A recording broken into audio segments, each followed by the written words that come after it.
میں director animal husbandry Kashmir doctor شیخ محمد یونس. جہاں تک اسٹرے ڈاگس کے بارے میں آج کل جو ہم دیکھ رہے ہیں کہ بڑا پبلک ہیو اینڈ کرائم اٹھا ہے.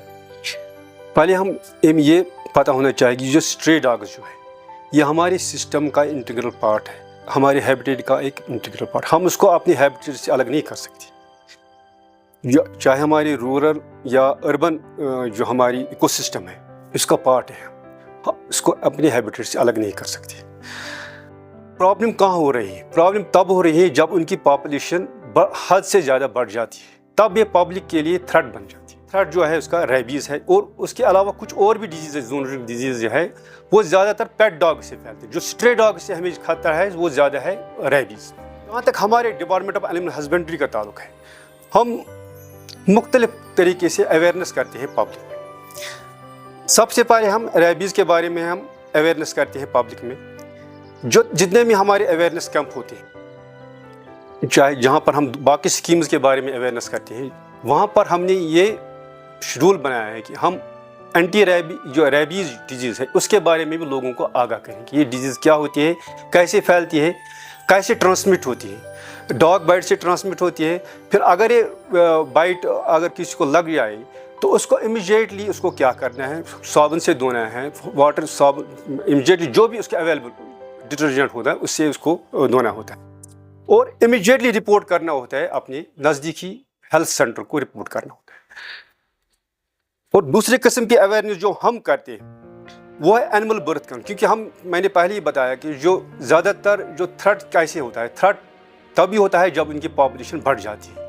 اس کے لیے اینیمل برتھ کنٹرول ایک میجر ہے جو سے ہم اس کی پاپولیشن کو کنٹرول کر سکتے ہیں. اینیمل برتھ کنٹرول کے جو بھی لوازمات ہیں وہ ہم بالکل اپنے کیمپس میں لوگوں کو آگاہ کر رہے ہیں. ان کے رولز کے بارے میں, ان کے جوڈیشل ڈائریکشنز ہیں وہ ہم لوگوں کو اس کو آگاہ کرتے ہیں. اس کے علاوہ ہم کمیونٹی جو ریسپانسبلٹی ہے, جو کمیونٹی جو ہماری ہے, ان کے کیا ریسپانسبلٹیز ہیں. جو ریبیز ہے وہ زیادہ تر 99% کیسز جو ہے وہ ڈاگ بائٹ سے ہی ہوتا ہے.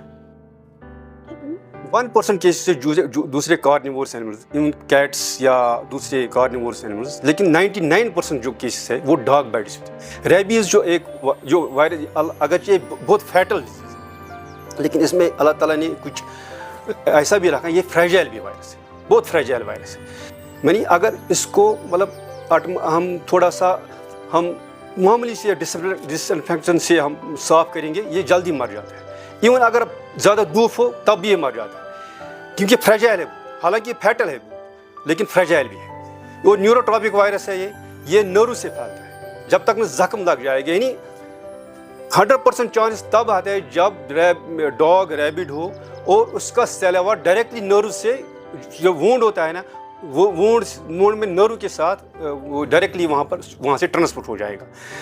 تو ویسے یہ مطلب اتنا فریجائل ہے کہ اگر اوپر سے جب اس کی سیلاوا جو ہوتی ہے نا, ڈاگ کی سیلاوا اوپر سے نیچے جاتا ہے تب تک اس کی 50% پیتھوجنسی ختم ہو جاتی ہے. اتنا فریجائل ہے. اگر باہر انوائرمنٹ میں زیادہ گرمی دھوپ ہے تو یہ اتنا فریجائل ہوتا ہے. اس لیے ہم یہ کہہ رہے ہیں کہ جب بھی ڈاگ بائٹ ہو تو وہاں پر فوراً ڈٹرجنٹ سے یا صابن سے یہاں پر اگر دھو لیا جائے تو 90% چانس ہے اس کا اسی وقت چانس کم ہو جائے گا ریبیز کا.